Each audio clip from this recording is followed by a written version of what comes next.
Aftershocks and 267 magnitude 3 or higher aftershocks are to be expected within 1 week by the date of April 4, 2025. If you live in a structure with visible damage such as cracks or an obvious shift in some form of its foundation, you should not return to it, in my opinion, as difficult as that may be. A portion of the population in 14 different countries reported feeling the initial major magnitude 7.7 quake, with the furthest legitimate report of such coming from 2,625 kilometers away from the epicenter at southwest Taipei within Taiwan. Thousands of people were likely impacted by earthquake-triggered landslides, primarily in areas which experienced MMI 6 or greater shaking. However, with widespread social media footage showing greatly tilted structures that seemingly sunk into the ground, it appears that the estimate of liquefaction impacting to varying degrees where more than 1 million people live is correct. Now, I will answer questions that locals and viewers of mine alike have asked me. Will Myanmar volcanoes this earthquake trigger activity at Myanmar or Burma's volcanoes? While yes, the nation does have one active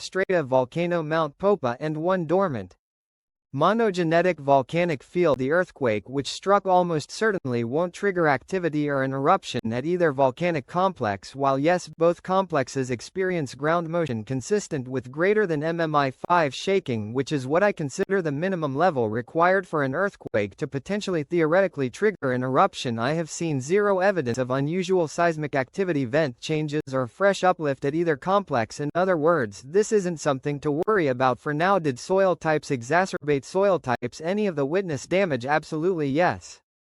And let's ignore the soils that contained abundant water lucent solution that underwent liquefaction. Areas with many fine particles aka sediment cause earthquake waves to slow down and increase in amplitude, causing localized shaking to be amplified by several factors than it would have been on granite or various harder solid bedrock. Adding to this, since Bangkok, Thailand is built on an alluvial plain, this is one reason why quake damage was able to occur there. 1,030 kilometers from the quake epicenter have similar major earthquakes. Past major earthquakes occurred on this fault, and if so, when? Yes, just like the San Andreas Fault, multiple large quakes have in historical times struck on or adjacent to the Sagong Fault. Just take a look at this list of magnitude 7 or larger quakes since 1900.